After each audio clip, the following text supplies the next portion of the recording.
L'autre jour dans la forêt, un tour je suis allé faire. J'y ai rencontré d'un trait mes amis les mammifères.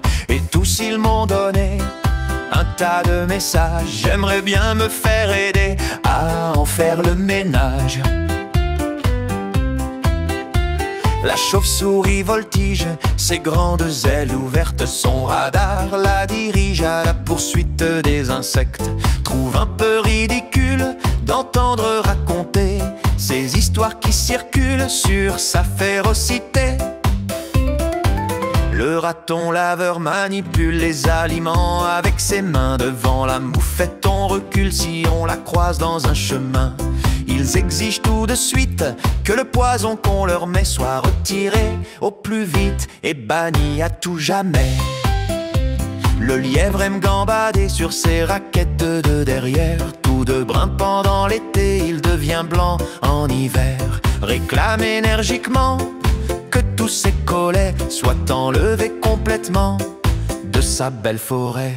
Le porc épique pas pressé, attention à ses piquants. La marmotte qui se fait appeler le siffleuse amicalement aimerait bien que sur les chemins on leur trouve rapidement un bien meilleur moyen de traverser sans accident. L'écureuil roux qui ramasse des provisions pour l'hiver. L'écureuil volant qui passe d'arbre en arbre dans les airs apprécierait que sans délai tous les chats du voisinage cessent de rôder en forêt et arrêtent leur pillage. La baleine avec sa graisse n'a pas peur de l'eau glacée. Le phoque aussi se sent à l'aise dans le fond à virevolter. N'aurait rien contre évidemment que toutes les industries éliminent les polluants qui leur compliquent la vie. Le cerf, le caribou, l'orignal se promènent dans les bois. Avec leur panache peu banal de la forêt, ils sont les rois. Voudraient que les responsables de la coupe forestière leur laissent assez d'arbres pour passer l'hiver. La taupe et le campagnol, la musaraigne et la souris recherchent près du sol des aliments tout petits.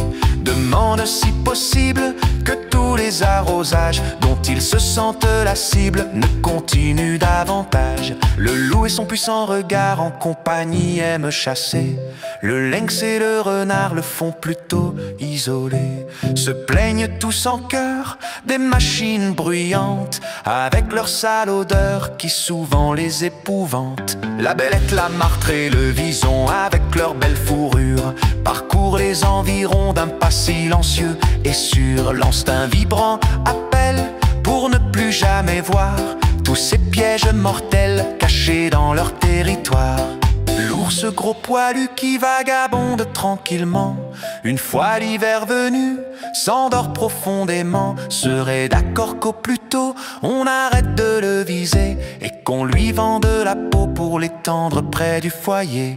Le coyote, ce nouveau venu dans notre belle nature, très vite s'est répandu en suivant les cultures. Affirme que les forfaits dont il est accusé sont bien souvent le fait de chiens mal attachés. Le castor sur la charpente, toujours à travailler, car ses dents coupantes ne cessent de pousser. Est de plus en plus fâché quand une route on aménage de devoir déplacer sa cabane et son barrage. L'autre jour dans la forêt, un tour je suis allé faire. J'y ai rencontré d'un trait mes amis les mammifères. Et tous ils m'ont donné un tas de messages. Enfin j'ai bien aimé à en faire le ménage.